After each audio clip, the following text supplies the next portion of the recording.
Good evening, everyone.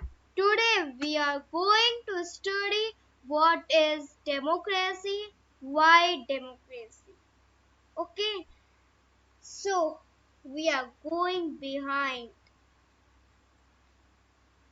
Uh, when you will go into your book and you will see that overview, there is nothing to read about. Okay, there is none of the information which are given in the overview. Okay, so don't read the overview.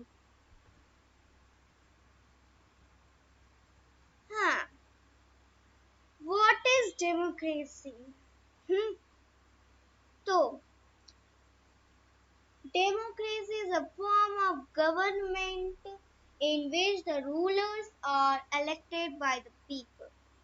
Democracy उसे कहते हैं जो एक government form करता है और उधर के रूलर्स इलेक्टेड होते हैं पीपल्स, ठीक है। और गवर्नमेंट उन्हें कहते हैं उन पीपल्स की जगह पे सिटीजन्स। ओके, अभी आप देख लोगे ये एक मेरी और लिंडो मैडम, इन दोनों में जो भी टॉक्स हो रहे हैं वो सब हमें पढ़ने की कोई जरूरत नहीं है, ठीक है। हाँ, एक और चीज, जब आप क्लास 8 में होंगे तो आपको बताया गया होगा कि democracy is a form of government in एक मिनट हाँ, तो democracy is form of government of the people, for the people and bye the people. Do you see that? Of the people, by the people and for the people. अब मैं बता रही हूँ कि for the people कैसे। Democracy नहीं रहेगी तो लोग आपके ऊपर रेस्ट्रिक्शंस रखेंगे, आपको हुक्मियत देंगे, आपको राइट नहीं रहेगी पढ़ाई की, आपको जो मन कर रहा है वो कर नहीं पाएंगे आप नॉन डेमोक्रेटिक गवर्नमेंट में। समझ में आए? तो इसलिए फॉर द पीपल। अब बाय द पीपल, डेमोक्रेसी कैसे आया? इंसानों से आया। मतलब कैसे आया? एक इंसान ने तो डेवलप किया ये डेमोक्रेसी, तो इसलिए बाय द पीपल। और एक और चीज, ऑफ द पीपल, जिसमें कि इस वर्ल्ड में किसी को नहीं मालूम कि आखिर ऑफ द पीपल क्यों कहा जाता है, ठीक है। और हाँ कि democracy is government of the people, for the people and bye the people. ये कौन बोला था? अब्राहम लिंकन कहे थे, ठीक है।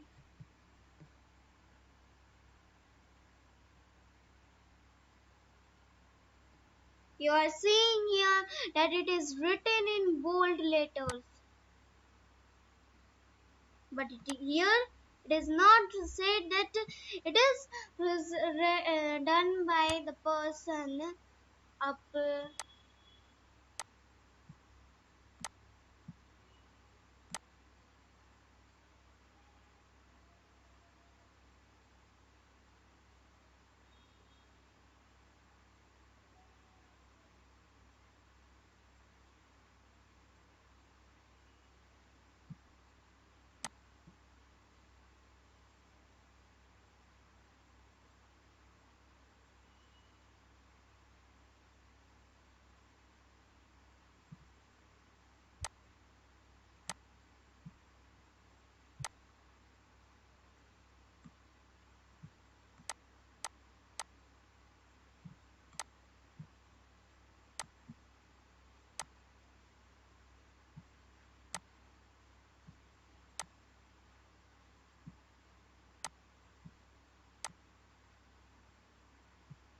ओके, अब्राहम लिंकन, ये कोट कहा गया था अब्राहम लिंकन के द्वारा। अब आप लोग ये भी देख लोगे कि मैं इतने दूर दूर पे लिखी हूँ, तो मतलब अलग अलग आदमी ने दिया होगा, नहीं, एक आदमी का नाम है अब्राहम लिंकन। ये क्वेश्चन 100% आती है।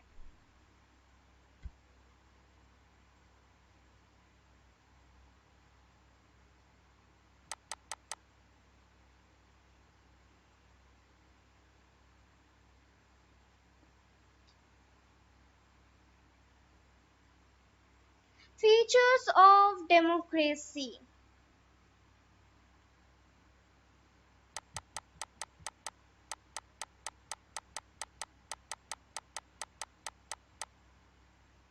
फीचर्स ऑफ डेमोक्रेसी में आप आइए, और तो फिर आपको ये पता चलता है, पता चल, हाँ, तो फीचर्स ऑफ डेमोक्रेसी चार ही तो है। पहला है कि rulers are elected by the people who take all the major decisions. दूसरा है election of choice and fair opportunity to the people to change their current rulers. तीसरा, this choice and opportunity is available to all the people on an equal basis. It is a form of government where the elected leaders have to do some functions and respect some rights of the citizens. Okay, so these rights are very means these features of democracy are very important. Okay, these questions always comes in exams.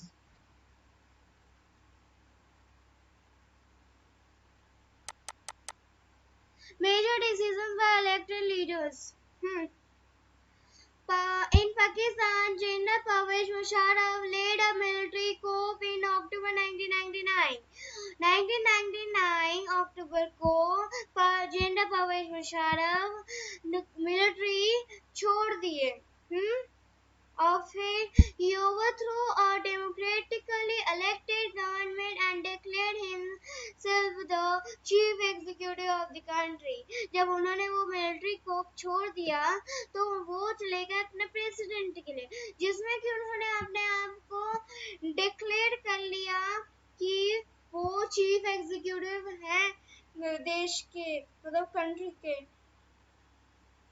ऐसे उन्होंने अपने आप को declare पहले ही कर लिया। फिर बाद में चेंजेस जब आए तब उनका डेजिग्नेशन हुआ प्रेसिडेंट। 2002 को उन्होंने रेफरेंडम हेल्ड कर दिया था, जिसमें कि ह्यूमन राइट्स ऑर्गेनाइजेशंस और डेमोक्रेटिक एक्टिविस्ट्स को का कहना था कि रेफरेंडम और कुछ भी नहीं है, बस ये मैल प्रैक्टिसेस और फ्रॉड पे बेस्ड है। समझ में आ रहा है? ऐसा पाकिस्तान की मीडिया और ह्यूमन राइट्स ऑर्गेनाइजेशंस कहती थी। ठीक है,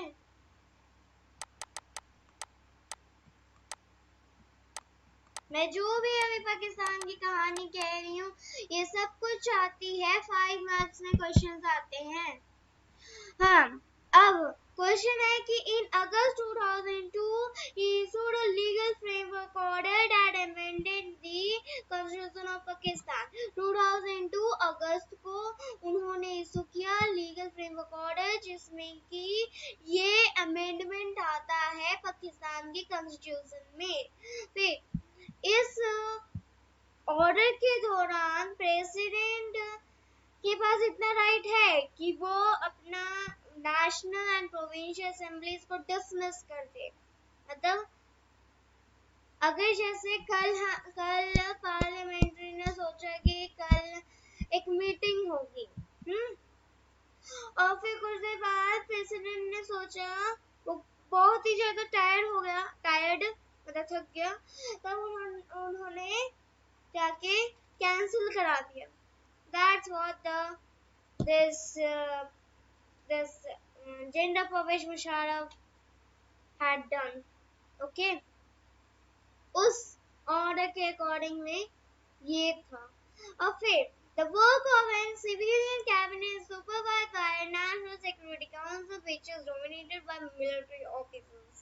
Okay, after passing passing the laws, elections were held to the national and provincial assemblies. जब लॉ पास हो गई तो इलेक्शन हेल्ड होती थी नेशनल एंड प्रोविंशियल असेंबलीज में. लेकिन so Pakistan has had elected representative have some powers. जब elections होती थी पाकिस्तान में तो इलेक्टेड रिप्रेजेंटेटिव्स को उन्हें अपना मतलब कह दिया जाता है कि ठीक है इसके लिए अब ये मतलब इस समय ये है प्राइम मिनिस्टर, ये है प्रेसिडेंट वगैरह वगैरह. लेकिन डिसीजंस कौन लेता? वही जनरल परवेज मुशर्रफ और मिलिट्री ऑफिसर्स, जैसे कि आप देख रहे हैं. अब आप बताओ अब आप बताओ क्या ये बात ठीक है कि आपने मतलब पाकिस्तान में जिन लोगों ने जिसे वोट किया है वो कोई डिसीजन ना ले, फाइनल डिसीजन ले मिलिट्री ऑफिसर और जनरल परवेज मुशर्रफ, तो क्या ये ठीक है? तो नहीं ठीक है, ये डेमोक्रेटिक कंट्री नहीं है. अगर आपसे ये क्वेश्चन आती है कि पाकिस्तान मतलब हाँ मतलब कि बोलते हैं do you agree that Pakistan is a democratic country, so we will say no. और यहाँ तक ये भी कहते हैं कि why would you think that no or yes, तो उसके लिए हमें रीजन डालना पड़ता है. और इस तरह के क्वेश्चन हमेशा 5 मार्क्स में आते हैं, और या फिर वो केस स्टडी में ये लोग डाल देते हैं. समझ में आया?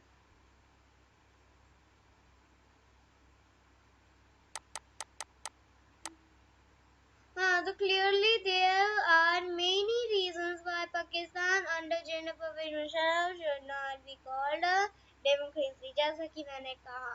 But let us focus on one of these. Can we say people may have elected their representatives to the national and provincial assemblies, but those elected representatives were not really the rulers. Okay.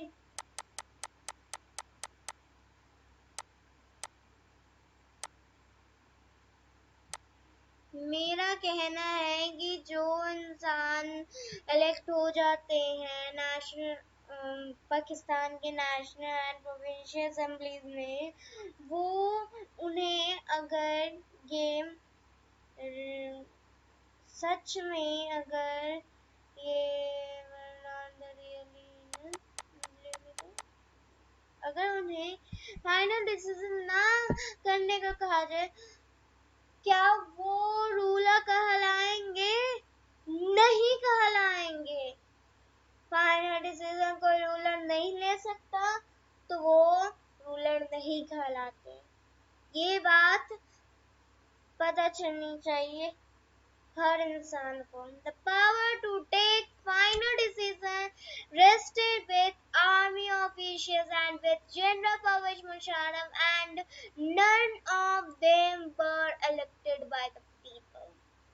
This happens in many dictatorships and monarchies.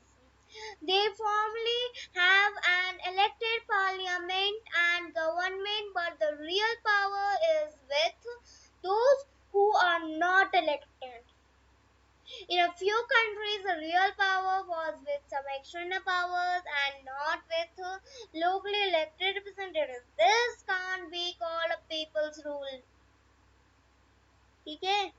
India में हमने नरेंद्र मोदी जी को vote दिया, तब जा करके नरेंद्र मोदी जी काम कर रहे हैं. अगर हम राहुल गांधी को किए रहते तो राहुल गांधी काम करता, नरेंद्र मोदी नहीं करते हैं काम.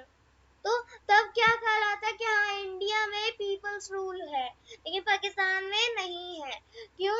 क्योंकि जो इंसान इलेक्ट हो रहा है उस इंसान को फाइनल डिसीजन लेने का मौका ही नहीं मिल रहा है। ठीक है, तो पहला फीचर इसमें आप लोगों को एक्सप्लेन हो गया है कि ना democracy the final decision making power must rate with those elected by the people, free and fair electoral competition। China, अब सोचो कि आखिर चाइना का कहानी क्यों डाला है, मेक्सिको का कहानी क्यों डाला है? पढ़ोगे तब पता चलेगा क्यों डाला हुआ है। तो in China, elections are regularly held after every 5 years for electing the country's parliament, called Congo Renmin Daimyo Dahui। ये कॉन्गो रेनमिन डाइबियो हुई, जो भी है ये चारों वर्ड, ये चाइना के पार्लियामेंट का नाम है। वैसे वो लोग अपने भाषा में इसे यही कहते हैं, लेकिन हम लोग कहते हैं इसे नेशनल पीपल्स कांग्रेस। ओके, अब the National People's Congress has the power to appoint the president of the country। National people's congress के पास पावर है कि ताकि वो प्रेसिडेंट ऑफ द कंट्री को अपॉइंट कर सके, जिसमें कि 3,000 मेंबर इलेक्टेड होते हैं नियरली पूरे चाइना से। फिर some members are elected by the army, कुछ तो members elected होते हैं आर्मी से। Before contesting elections, a candidate needs the approval of the Chinese Communist Party। Okay, जब आपको इलेक्शन हेल्ड करवाना है, अपने आप को भाग लेना है इलेक्शन में, तब आपको चाइनीज कम्युनिस्ट पार्टी में जाकर के अप्रूवल लेनी होती है। अब आगे देखिए, only those who are members of the Chinese Communist Party. Okay, जो इंसान ऑलरेडी चाइनीज कम्युनिस्ट पार्टी का मेंबर है वही इंसान को कर सकता है, दूसरे इंसान नहीं कर सकते।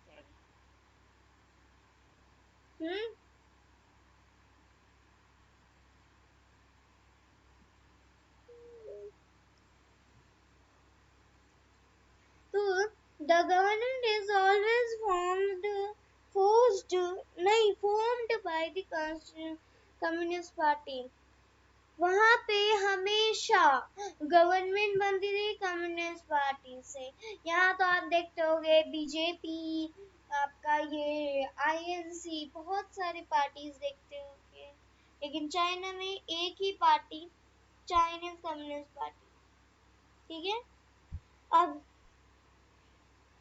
ये क्वेश्चन जो मैंने आप लोगों को बताया है ना, चाइना पे बेस्ड, वो आता है 5 मार्क्स में, तो आ ही जाता है। मेक्सिको का भी आता है 5 मार्क्स में।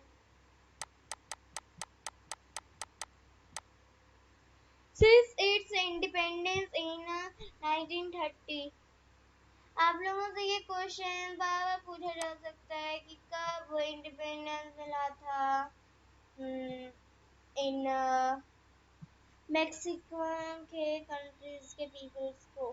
ठीक है, तो हम कहेंगे 1930 को। Mexico holds election after every 6 years to elect its president। Mexico hold करता है इलेक्शन आफ्टर दी 6 years ताकि वो इलेक्ट कर सके president. The country has never been under a military और डिक्टेटर रूल।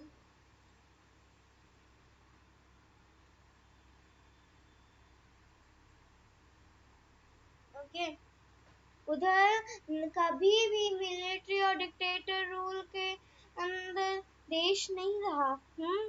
2000 ईयर तक ये इलेक्शन एक ही पार्टी वोन करती थी। वो कौन सी पार्टी? पीआरआई। पीआरआई का फुल फॉर्म क्या? Institutional revolutionary party. अब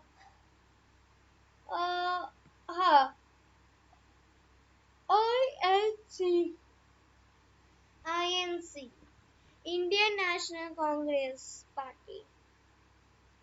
आई था तो हमने इंडियन कर दिया, एन था नेशनल कर दिया हमने, सी था कांग्रेस कर दिया। हाँ, यहाँ क्या देख रहे हो आप? पीआरआई। सबसे पहले पी का नहीं आ रहा है, सबसे पहले आ रहा है आई का, वो है क्या? इंस्टीट्यूशनल।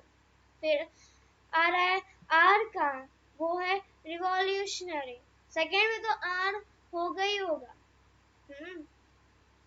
लेकिन तीसरे पे आ रहा है इंस्टेड ऑफ, मतलब आई है क्या वहां पे? पी का, पार्टी। गलत है कि नहीं? Institutional revolutionary party. Opposing party did contest elections but never managed to win. मतलब दूसरी पार्टीज अपने आप को हेल्ड, मतलब भाग लिए इलेक्शन में, लेकिन कभी भी वो जीत नहीं पाए 2000 तक। फिर पीआरआई को कहा जाता था कि वो हमेशा इलेक्शंस में जीतने के लिए डर्टी ट्रिक्स यूज करते हैं। अब वो डर्टी ट्रिक्स क्या है? यही डर्टी ट्रिक्स है कि सारे गवर्नमेंट ऑफिस, मतलब पीपल्स को फोर्स किया जाता है कि आप लोगों को पार्टी में आनी है, पार्टी मीटिंग में आनी है। गवर्नमेंट टीचर्स को, पेरेंट्स को फोर्स करना पड़ता था कि वो केवल पीआरआई को वोट करें, दूसरे ये को ना वोट करें। तो ये सब तरीके बहुत गलत था। हाँ, कुछ तो कैंडिडेट बहुत ज्यादा पैसे खर्च भी कर देते थे, खर्च नहीं, खर्च कर देते थे, जो कि काम हमारे में भी, हमारे देश में भी होता है, लेकिन नरेंद्र मोदी जी ने नहीं काम किया।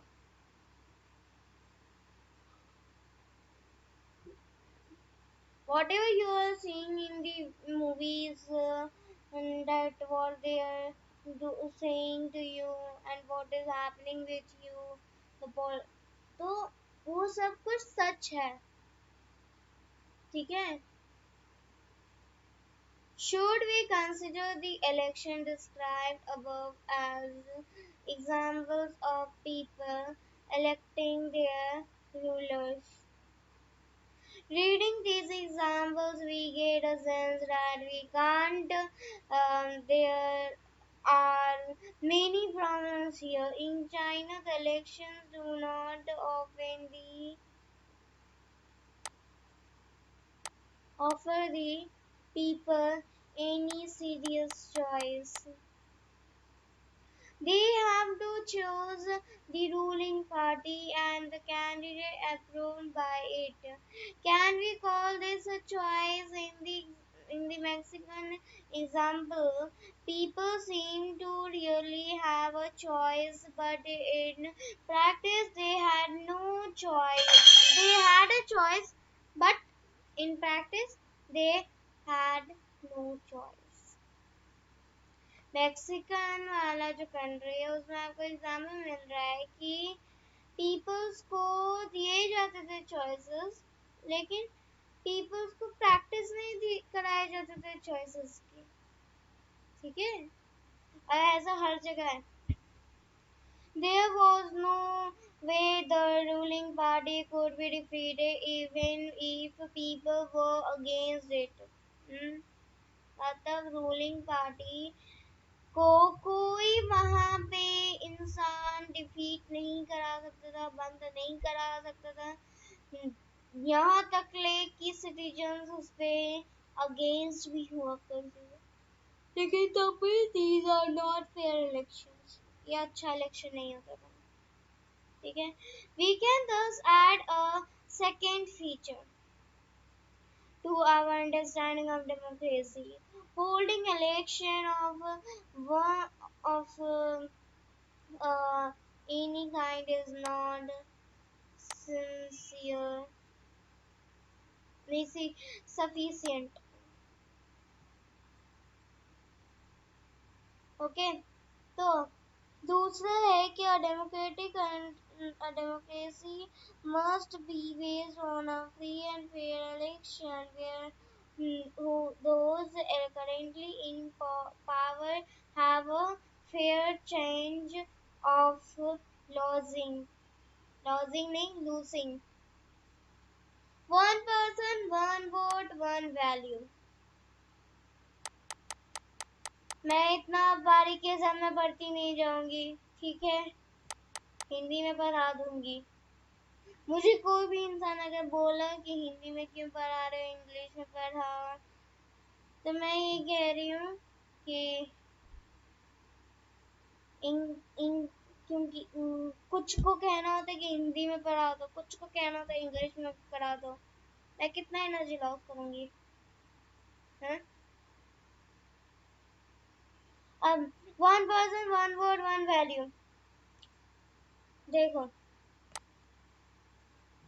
ये मिस्टर ए हैं, हाँ, ये एक इंसान है, ये 100 वोटिंग तो नहीं कर सकता, एक ही वोट कर सकता है. और ये अगर अच्छे इंसान को वोट करेगा, मतलब इसके वोट का यही वैल्यू है कि he has voted towards some person who is a good personality of a person. अच्छा, समझ में आ रहा है? अगर यही चीज ये अगर गंदे इंसान को करेगा तो क्या कहा जाएगा? He has voted to that person that the person who is a very bad person, means that person is very cruel politician. Okay. और हाँ, दूसरी बात तो ये भी हर देशों में मान लिया गया है यूनिवर्सल एडल्ट फ्रेंचाइजी को अपना पार्ट, लेकिन हर देशों ने उसे मान तो जरूर लिया है, लेकिन सऊदी अरब में क्या होता है, 2015 तक सऊदी अरेबिया में ये हुआ है कि वुमेन को राइट टू वोट नहीं दिया गया. इस्टोनिया में उन्होंने अपना रूल्स सिटीजनशिप पे ऐसा बनाया है कि रशियन पीपल जो माइनॉरिटी में के होते हैं उन्हें राइट टू वोट है ही नहीं. फीजी में उन्होंने अपना इलेक्टोरल सिस्टम इस तरीके से बनाया है कि मतलब इंडिजिनस फीजी जैसा वोट करेंगे और इंडियन जैसा वोट करेंगे, मतलब दोनों की वैल्यू में इंडिजिनस फीजी का बहुत ज्यादा वैल्यू होगा, इज्जत होगी, लेकिन इंडियन की नहीं होगी. सो दैट्स वेरी वेरी, अगर आप यूनिवर्सल फ्रेंचाइजीज को आप एक्सेप्ट कर रहे हो तो उसका मालूम भी होना चाहिए कि each and everyone can vote it until and unless that person does not come at the age of 18, क्योंकि उससे छोटे में लोगों को समझदारी नहीं आती है.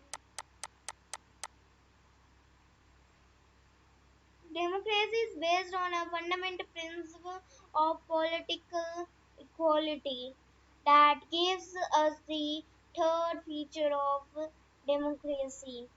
अब थर्ड फीचर है क्या?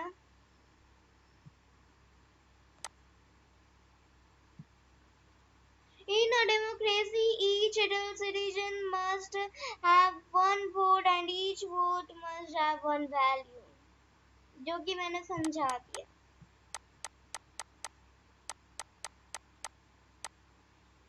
Rule of law and respect for rights. Zimbabwe को कब मिला इंडिपेंडेंस? 1980 को. उनका अपना पार्टी कौन सा था? जानू पीएफ था. वो स्ट्रगल करते थे फ्रीडम के लिए. उनके लीडर रॉबर्ट मुगाबे बहुत ऑटोक्रेटिक थे. Wait for some times.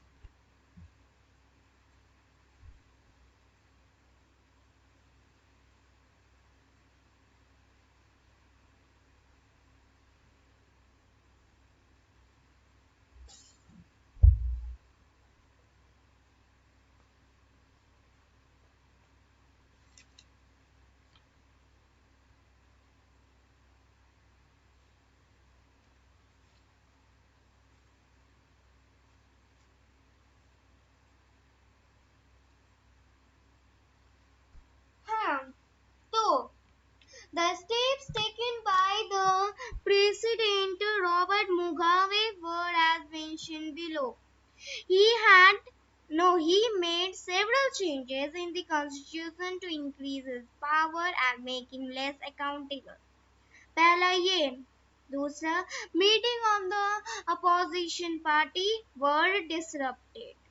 तीसरा, demonstrations and protests were declared illegal. चौथा, right to criticize the president was made illegal. Okay. पांचवा, government control television and radio. छठा, government harassed journalists who were against it. फिर सातवां, the government put pressure on judges and ignored some court. अब देखो, Robert Mugabe को अपने party से मतलब रहना चाहिए था ना, क्यों उसने आके दूसरे पार्टियों का सारा मीटिंग को बंद करवाया, डिसरप्ट कराया? वो गलत है. उन्होंने कॉन्स्टिट्यूशन में इतने सारे चेंजेस लाए ताकि वो अपना ये अकाउंट, जिससे कि वो अपना पावर इंक्रीज कर सके. लेकिन हुआ क्या उनके साथ? अकाउंटेबल ही लेस हो गया. अब ये right to criticise the president ये बनाया गया इलीगल, जो कि बहुत गलत है. हाँ, अब आप सोचिए कि एक ऐसी गवर्नमेंट जहाँ पे टेलीविजन और रेडियो के लिए भी एकदम ही उसे रेस्ट्रिक्शंस दिए जाए. हाँ, आज जैसे भूकंप आ गई एक स्टेट पे, लोगों को ना पता चले, रॉबर्ट मुगाबे क्या कहता कि आप लोगों को न्यूज में नहीं डालना है कि वैसे वैसे जगह पे भूकंप आ गई है. या वैसे वैसे जगह पे एक पॉलिटिशियन पर्सन ने बहुत गंदा काम किया है. समझ में आया? तो ये चीज भी गलत था. हाँ, गवर्नमेंट 2-3 जजेस पे प्रेशर डाल रही है, बाकी कोर्ट्स को इग्नोर कर रही है. ये गलत है. समझ में आ रहा है? गवर्नमेंट क्यों बनता है? गवर्नमेंट इसलिए बनता है कि उसको जो भी काम दिए गए हैं काम करने के लिए, वो सारे के सारे काम करे. ये नहीं कि वो इग्नोर करे कोई भी काम को और कोई काम कर दे. वो गलत है, बहुत गलत है. ठीक है? और हाँ, माइनॉरिटीज को जो भी राइट्स मिला है, फंडामेंटल राइट्स जो भी मिला है, जो जो राइट्स मिले हैं, उन सभी राइट्स को हमें रिस्पेक्ट देनी चाहिए. अगर आप रिस्पेक्ट नहीं दोगे तो आने वाले टाइम में खुद दिक्कत में आओगे. ठीक है?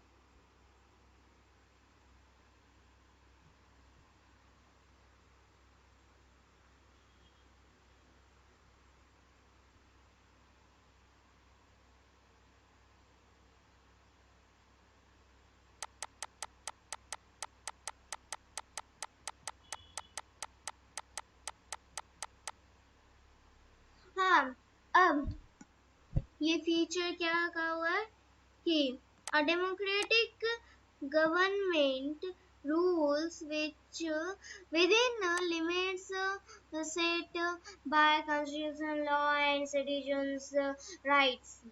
Summary definitions देखो यहीं पे दे दिया गया है accordingly, यहाँ से लेकर के यहाँ तक.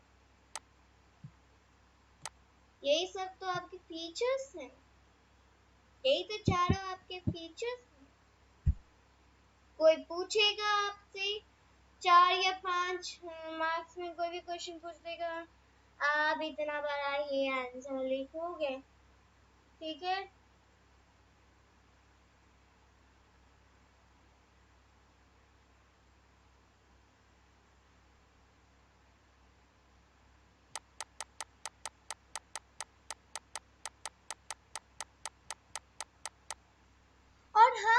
like or cheese.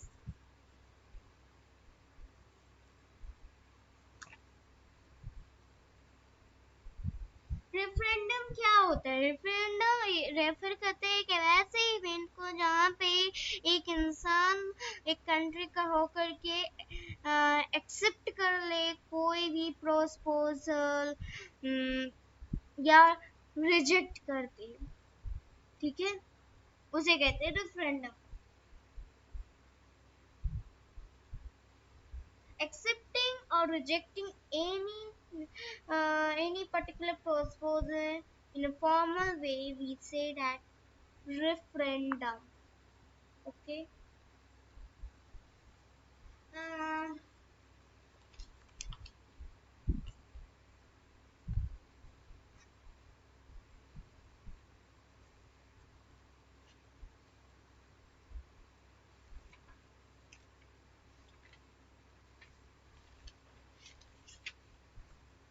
so merits. So political equality, every citizen has an equal rights to participate in the political process, ensuring fairness and representations. Accountability, elected leaders are accountable to the people, fostering transparency and responsiveness in governance. Okay, यही है merits. Merit means advantage and demerit means disadvantage. Okay.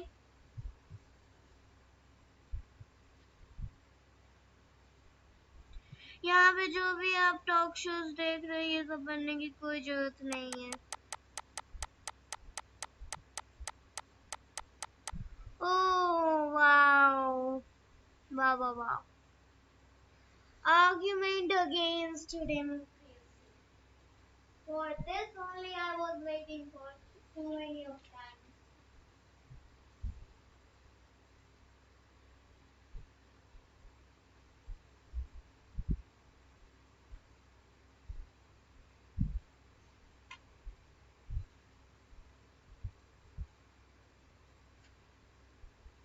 हाँ, तो need or argument for democracy. Democracy is better. एक minute, मैं जो भी अभी कह रही हूँ वो सब इम्पोर्टेंट है. अब जो कहने वाली हूँ, ठीक है, मैं कहने वाली हूँ आर्गुमेंट्स फॉर डेमोक्रेसी के लिए.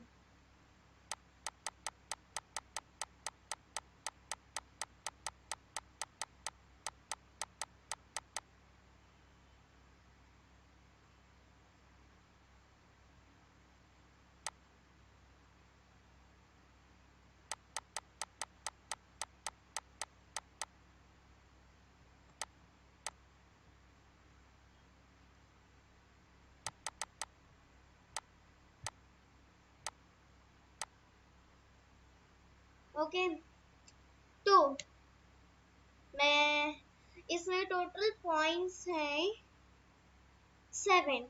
पहला point, democratic government is more accountable form of government.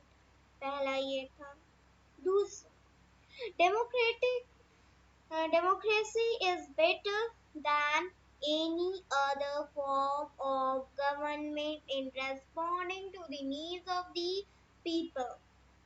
Democracy requires that the rulers have to attend to the needs of the people. दो हो गए. तीसरे, democracy is just based on the discussion and consultation, which reduces the possibility of taking hasty and irresponsible decisions. Thus, democracy improves the quality of decision making. Okay. Fourth, Democracy provides a method to deal with differences and conflicts. Only in a different democracy, different groups can live with one another peacefully. In a diverse country like India, where people are from different religion and language, democracy keeps our country together. Hmm? Here, Pachwan, democracy enhances the dignity of citizens in a democracy. The poorest and the least educated have the same status as the rich and the educated because democracy is just based on the principle of the political equality. Okay? Up.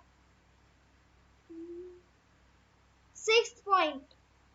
Democracy allows us to correct our own mistakes.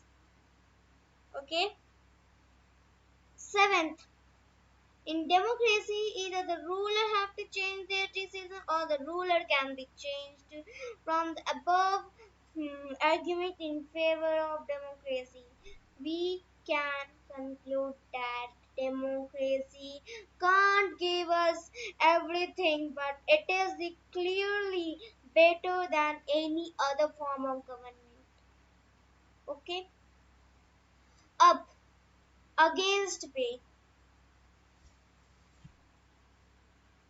है points कितने ये भी बहुत important है क्योंकि arguments against democracy and arguments for democracy हमेशा आया है 5-5 मार्क्स पे ठीक है तो इसमें आपका है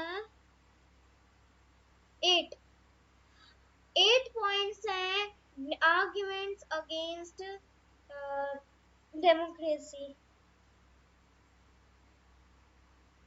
एनसीईआरटी बुक में आप देख रहे होंगे 6 लेकिन मैं बता रही हूँ आपको 8 ठीक है तो लीडर्स मैं जो अब बोल रही हूँ वो भी इम्पोर्टेंट है तो इसलिए वो आप नोट डाउन करते जाइएगा leaders keep changing in a democracy this leads to instability दूसरा democracy is all about political competition and power play there is no scope for morality okay morality का मतलब मालूम भी है आप लोगों को इसका मतलब ये होता है एक वैसा प्रिंसिपल जो कंसर्न कर सके एक डिस्टिंक्शन जहाँ पे सही या गलत का अर्थ बताया जाए उसे कहते हैं मोरालिटी ठीक है तो many people have to be consulted in a democracy which leads to unnecessary delays ये तीसरा पॉइंट था Chauथा point, elected leaders do not always know the best interest of the people which leads to bad decisions. Fifth point है कि democracy leads to corruption as it is based on electoral competition. Seventh नहीं, sixth point है कि ordinary people do not know what is good for them, so they may not be able to decide anything properly. Okay, फिर seventh point है कि democracy leads to frequent frequent what has happened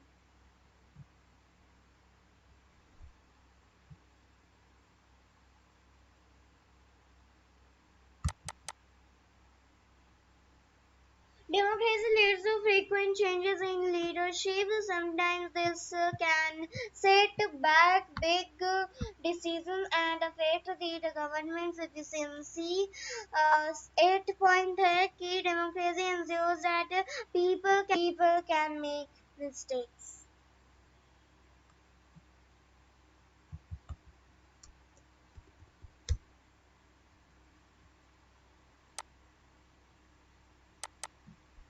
Okay. So, broader meaning of democracy. Yeah, I was waiting for this also. It is also very important. इसका 3 part बहुत important है. पाकिस्तान के story पे, China की story पे, Mexico के story पे, Zimbabwe के स्टोरी पे आता है 5-5 मार्क्स पे. अगेंस्ट एंड फॉर आर्ग्यूमेंट्स जो है डेमोक्रेसी पे वो भी आता है 5 मार्क्स पे. ब्रॉड मीनिंग ऑफ डेमोक्रेसी वो भी आता है 5 मार्क्स पे.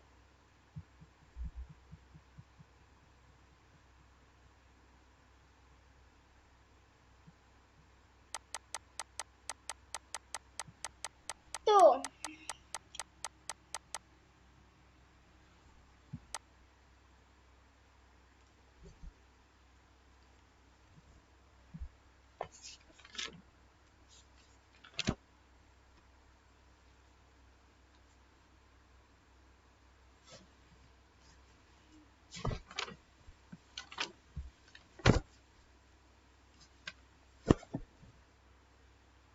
Okay,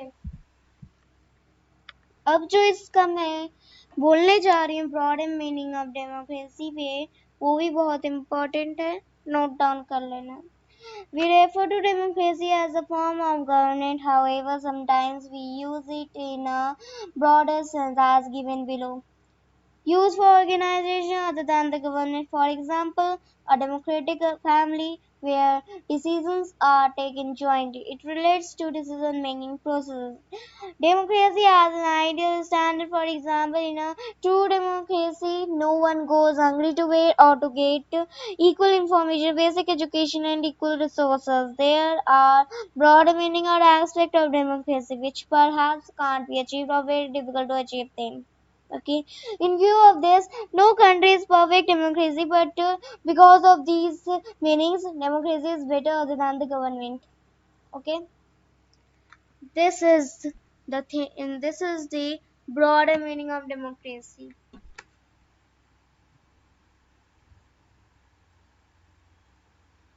So the chapter ends.